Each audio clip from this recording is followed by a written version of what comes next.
This episode of the CyberWire is made possible in part by ExtraHop. It's becoming clear that today's attacks can't be prevented, but they can be stopped.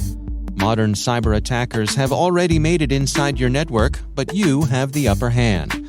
Find and eradicate threats with ExtraHop network detection and response and shut them out before real damage is done. Learn the advanced techniques attackers are using and how ExtraHop stops them with a live attack simulation. Visit extrahop.com/cyberwire. That's extrahop.com/cyberwire. Shifting cyber threats during Russia's war against Ukraine. A Twitter exploit may have compromised more than 5 million accounts. A cyber attack disrupts NHS 111. Developments in the C2C market. An alleged Russian cryptocurrency exchange operator is extradited to the U.S. Rick Howard looks at fintech. Andrea Little-Limbago from Interos on industrial policy and the tech divide. And a crypto mixing service has been sanctioned by the U.S. Treasury Department.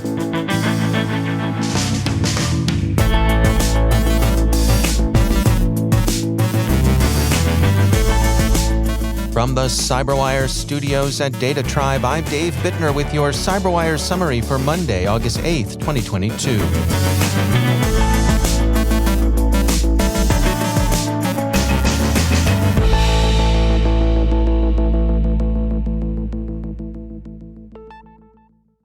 The opening phase of Russia's hybrid war was marked by a series of wiper attacks that at the time seemed to foreshadow a more extensive cyber campaign to come, but failed to live up to the promised menace of the preparation. ESET's threat report T1 2022 offers some perspective on the early attacks, some of their aftereffects, and their less than fully successful successor operations. ESET says, on the eve of the Russian invasion of Ukraine, ESET researchers discovered new data wiper malware deployed in Ukraine on that day, which was installed on hundreds of machines in at least 5 organizations in that country. The attack came just hours after a series of distributed denial-of-service onslaughts knocked several important Ukrainian websites offline. The data wiper was first spotted just before 1700 local time, 1500 UTC, February 23rd. ESET researchers assess with high confidence that the affected organizations were compromised well in advance of the wiper's deployment. The early access and staging are significant insofar as they indicate Russian preparation for hybrid combat. Another familiar attack failed, even with the malware in question being deployed in a new version. The Sandworm threat actor, also known as Voodoo Bear and for some time identified as Unit 74455 of the GRU, had been active with some success against sections of the Ukrainian power grid as early as 2015. It attempted to hit high-voltage electrical substations again in early April of this year, but without success. ESET says, for over 5 years, ESET researchers have wondered why InDestroyer, as sophisticated as it was never deployed again. This April, the wait was over when we collaborated with CERT-UA to respond to a cyber incident affecting an energy provider in Ukraine and help to remediate and protect this critical infrastructure. The collaboration resulted not only in the disruption of the attack, but also in the discovery of a new InDestroyer variant, which we, together with CERT-UA, named InDestroyer 2. In this case, the Sandworm attackers made an attempt to deploy InDestroyer 2 against high-voltage electrical substations in Ukraine. In addition to InDestroyer 2, Sandworm used several destructive malware families, including Caddywiper, OrcShred, SoloShred, and AwfulShred. ESET researchers don't know how attackers compromised the initial victim, nor how they moved from the IT network to the industrial control system network.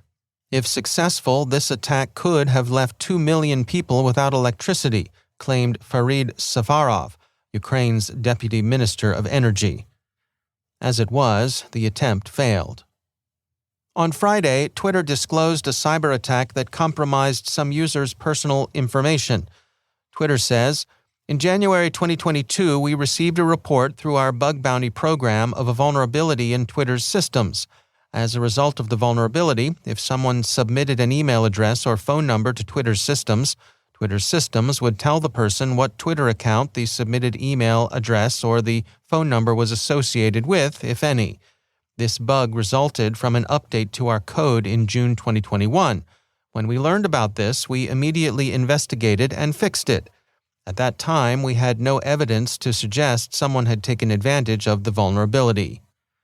But it turned out that a threat actor had exploited the vulnerability to collect personal information before Twitter applied the patch, and was now offering the stolen data for sale. Twitter is in the process of notifying affected users. BleepingComputer reports that some 5.4 million accounts were scraped for personal data before the vulnerability was fixed.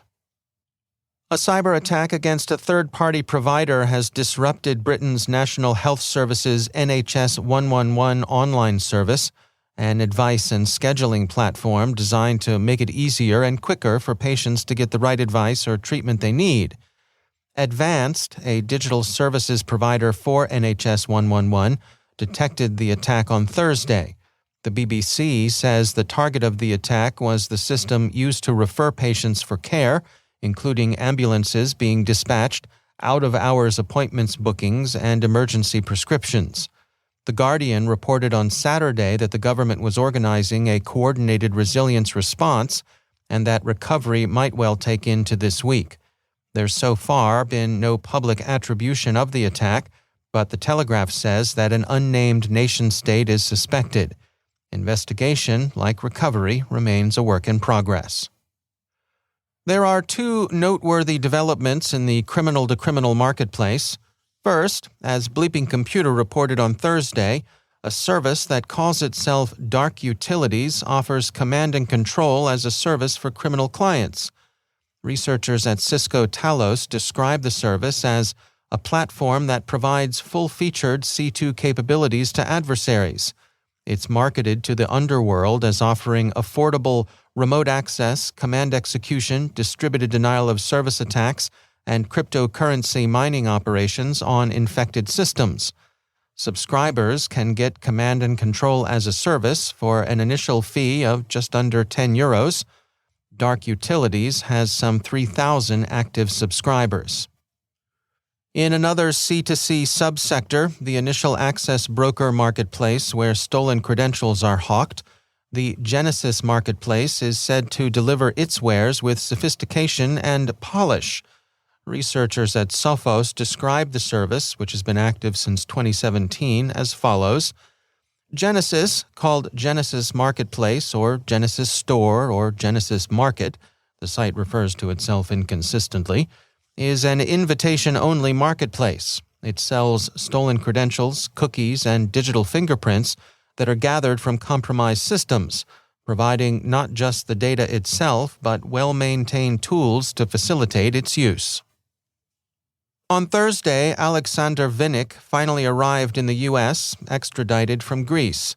Mr. Vinnik, the U.S. Department of Justice announced Friday, faces money laundering charges in connection with BTC-E, an exchange that allegedly catered to the criminal-to-criminal market.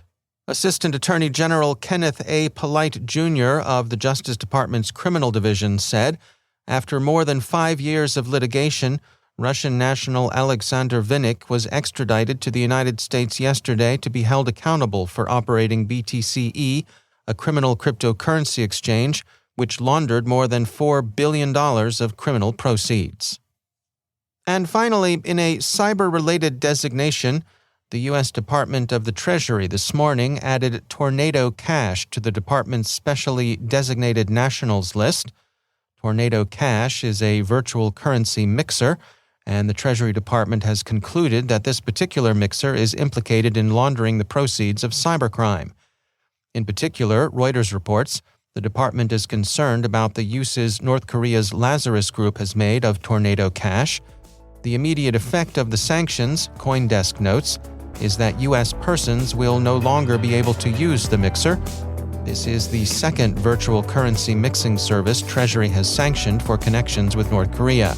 Blender.io came under sanction early this past May.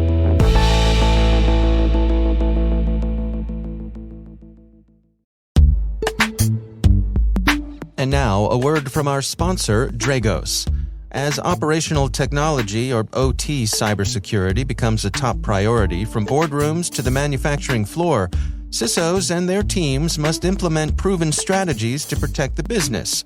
OT, however, has long been underrepresented, leading to communication challenges, a cultural gap with IT, and uncertainty about how to move forward. The good news? OT cybersecurity is now getting the attention it deserves. Dragos has a free guide you can download to discover the 5 key components of a world-class OT cybersecurity program and learn how to align your leadership to create a better OT security posture. To download, go to dragos.com/5-controls. That's dragos.com/5-controls. And we thank Dragos for sponsoring our show.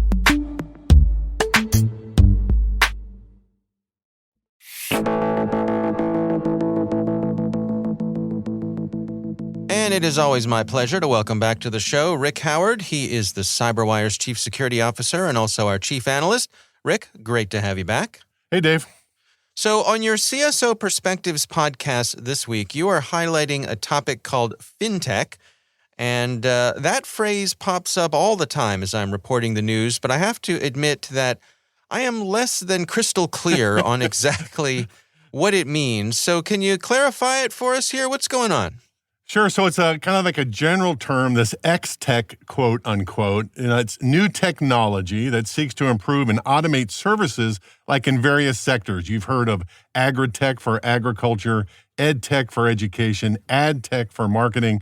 Fintech is for financial services. The fintech ecosystem has been around for years, but just recently, venture capitalists have been investing huge wads of cash into fintech startups to take advantage of this new thing called Web 3.0, all this new innovation going on there, which is essentially taking the middleman out of the equation, like the banker, and maybe using blockchain technology to do it. So in this episode, I'm going to talk to 2 fintech experts because I had no idea what it was until we started talking about this. They're both from Akamai, so they'll tell us what's going on. Shouldn't it be fintech? It's financial. Like I don't mean to be pedantic, but maybe a little bit. Maybe fintech, yeah. It is spelled fintech, yeah. It is spelled fintech. It's financial. I guess if you called it fintech, people would think it was about finding people. So the 2 Akamai guys said it was fintech, so we'll go with them. All right. Yeah, I definitely bow to their expertise. All right, well, that is for our CyberWire Pro subscribers. What's going on over on the CSO Perspectives public podcast feed? Yeah, so that's the ad-supported side where we are publishing old episodes of the pro version. And this week we're talking to Bob Turner, the education field CISO at Fortinet, and Kevin McGee, the Microsoft CSO for Canada, about how they talk to their customers about orchestrating the security stack. And that particular subject never gets old. There's always something new going on there. Yeah, absolutely. All right, well, last but not least, how about the word of the week over on the Word Notes podcast? Well, Dave, I may have mentioned on this show from time to time, that I regularly get my backside kicked by 7-year-olds playing my favorite video game, Fortnite. Yeah. And it has occurred to me that maybe my losing record is not because I'm such a bad player, but maybe it's because the 7-year-olds are cheating, okay? I'm just saying, how could they be that good, okay? I'm just saying. Oh, Rick. Poor sweet innocent Rick. Okay, well, so for this week's phrase on Word Notes, we're talking about anti-cheating software from the gaming vertical, so that should be fun. All right, very good. Once again, Rick Howard is the host of CSO Perspectives. That is part of CyberWire Pro. You can find out all about it on our website, thecyberwire.com. Rick Howard, thanks for joining us. Thank you, sir.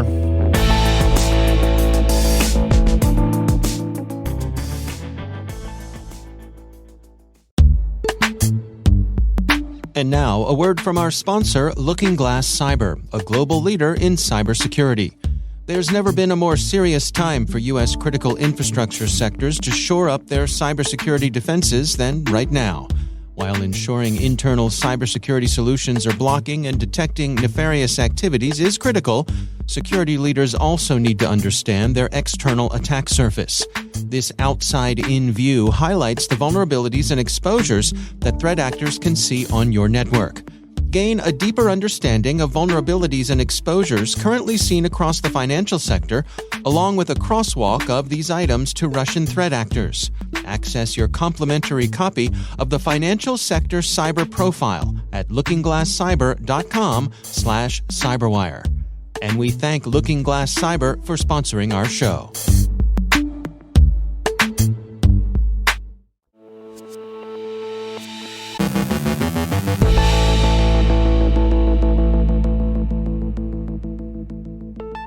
And I'm pleased to be joined once again by Andrea Little-Limbago. She is Senior Vice President for Research and Analysis at Interos.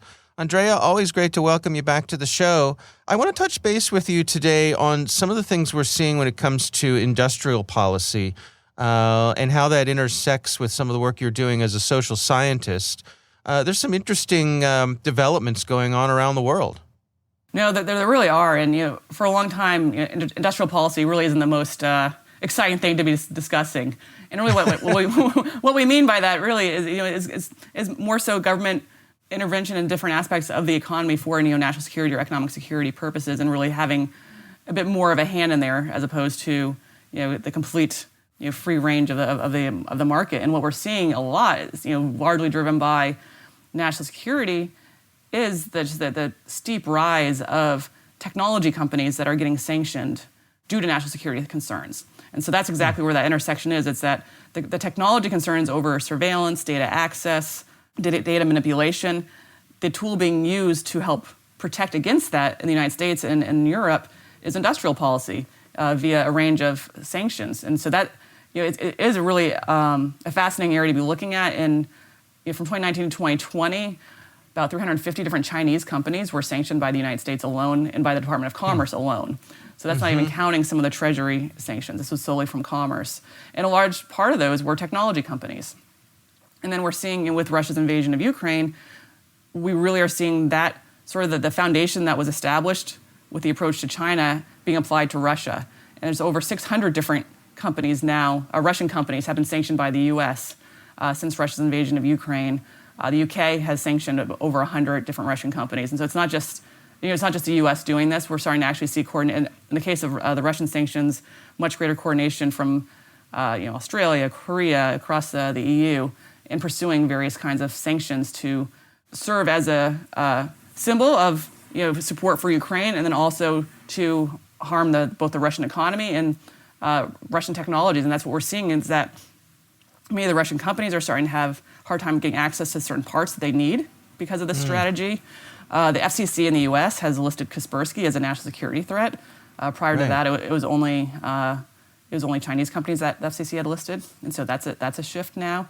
And again, whether there's a whole school of thought that wants more information on that and so forth, and that certainly is understandable, and hopefully more information will be coming out in those areas.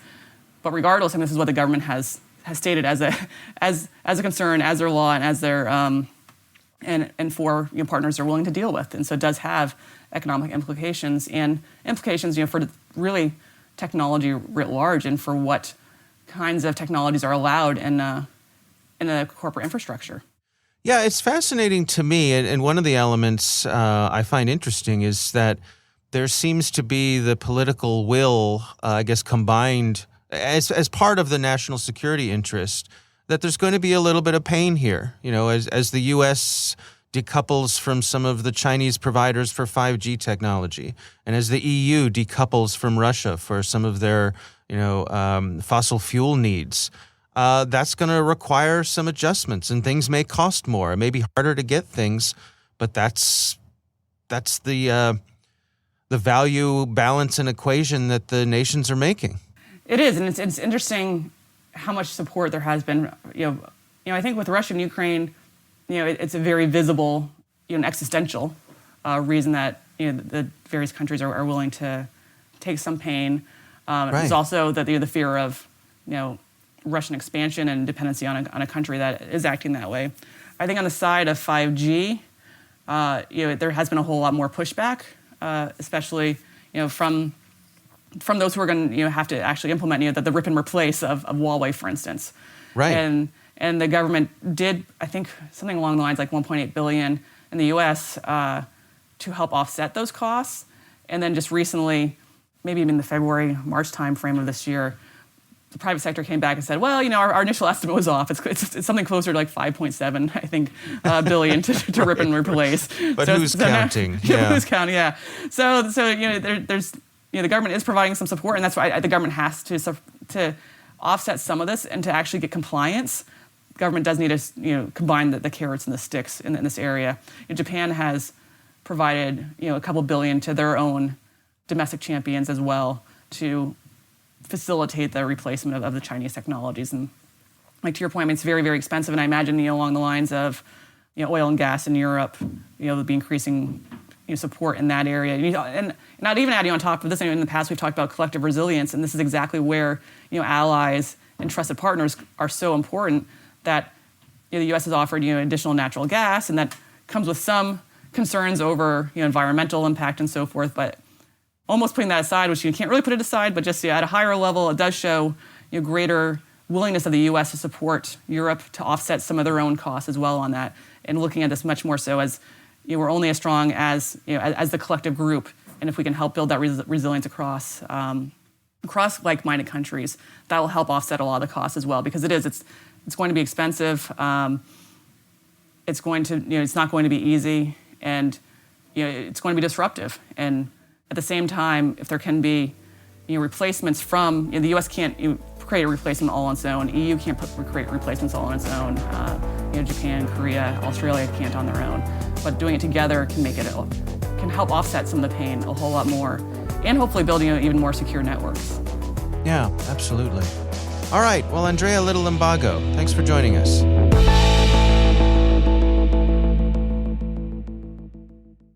Thanks to all of our sponsors for making the CyberWire possible, especially our supporting sponsor, Devo, whose cloud-native logging and security analytics platform is built to transform security operations for today and beyond. Visit devo.com to learn more.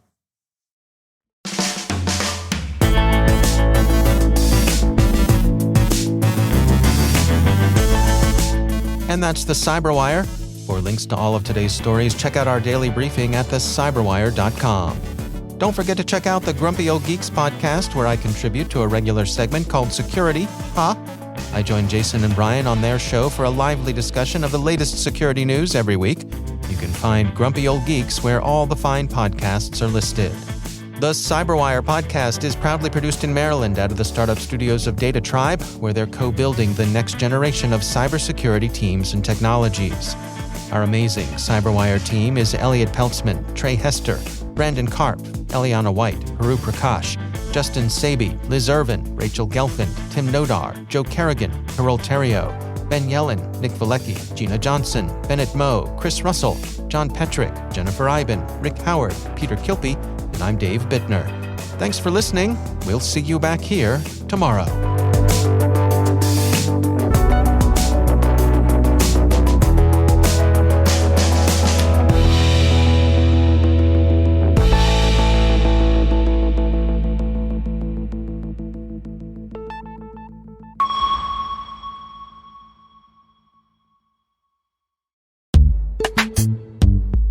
And now, a word from our sponsor, Halcyon. Halcyon is the first endpoint resilience platform built from the ground up to stop ransomware and minimize the blast radius of advanced attacks. To learn more, visit halcyon.ai. And we thank Halcyon for sponsoring our show.